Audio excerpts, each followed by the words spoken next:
The rain is so peaceful. Although it's a bit cloudy, so sorry if the light's a bit fucked up. I get most of my light from outside. What's up, everyone? My name is Biku, and I am here with a little video that I'm making on what I think makes a perfect case. Now, I had previously recorded this video, but after watching it back, I realized I rambled so long about nothing that I'm just redoing it, and I'm going to make it a bit more concise and a bit more on the point instead of going off on my own little whatever it's called. See, I'm already doing it, so let's get into it. Now, for me, the thing that makes a perfect case is a mixture of all the things I'm going to list. So try to find the perfect balance of all the things I'm going to list. But first, you want to look at the size. Now, the size is probably the most important thing because depending on what you do with your computer is going to determine how big or how small your case can be. Because if you travel with your computer a lot, like if you go to LANs or if you take your computer to work, which I don't know why you would do that, whatever.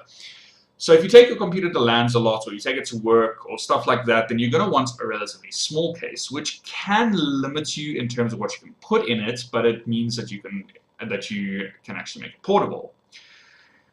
The second thing that is really important when looking to buy a case is the build quality. Build quality is an extremely important part of buying a computer, because if you buy a case that looks good, but it's made of like extremely thin metal and like cheap plastic everywhere, it's probably going to break on you and you're probably going to have to buy a new case relatively soon. So do your research, look for a case that is, if it's a new case and you can't really tell the build quality by longer reviews, then do your research on a company and see if they're, for instance, notorious for building cheaper cases, in which case I wouldn't recommend buying it. Unless you have a budget, then go for it, I guess.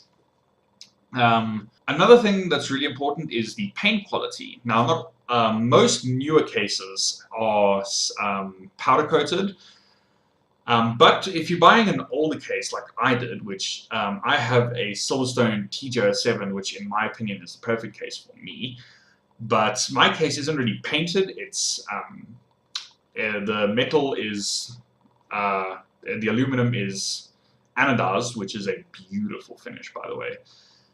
But it's not painted, so I don't have to worry about that. But if you are buying a fairly newer case that is painted, you're going to want to look for reviews saying if the paint chips or if the paint fades or gets dirty easily or smudges or whatever. But if it's a new case, again, it's going to be kind of hard to get long-term reviews. So instead, look at the company. Look to see of reviews of other products of theirs and see if, again, they have a history of bad paint quality or bad paint finishes or stuff like that. Next, you're gonna want to look out for cable management. Now, this might not be as important to some people as it is to others, because some people don't really care how their computer looks.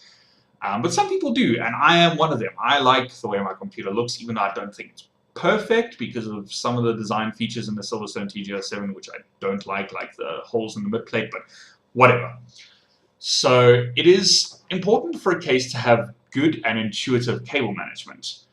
Now, a lot of companies do the very fashionable thing right now and just punch a hole next to the motherboard and fill it with one of those silicone grommets, which I don't like because I think the silicone grommets look ugly once you pass a cable through it. I know Case Labs do a sort of similar thing, except instead of putting a silicone grommet, they put like a plastic rim around the edge of the metal, which I think looks really good and really clean and really classy. So, but they are an extremely high-end case manufacturer, so you're gonna have to pay a premium to buy their products.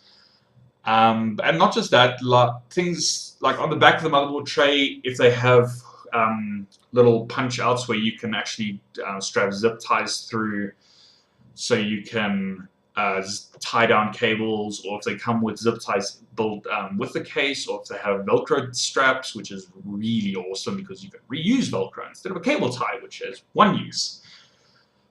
But anyway, so probably depending on who you are, either the most or least important factor of a case is the looks. To me, the looks are important, but if the case is badly made, then the looks don't matter. So you're going to want to look for a case that looks good and is well built and has good paint quality if it is painted and has good cable management and just effective everything. And looks are very subjective. You're going to want to look for a case that looks good to you. Don't worry about what anyone else thinks unless it's a show build, in which case you kind of have to think what everyone else look.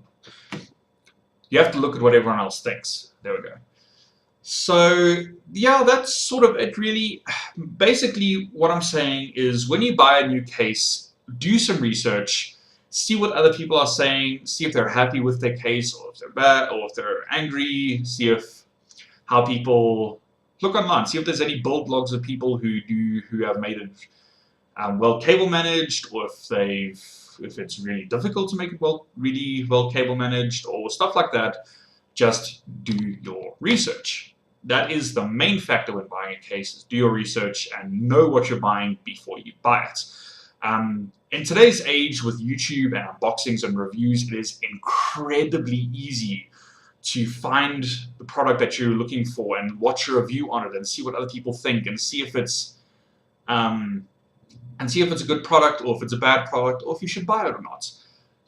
So just do your research, and I guarantee you probably won't be unhappy with your purchase. So that's all for this video. I hope you liked the video, and goodbye.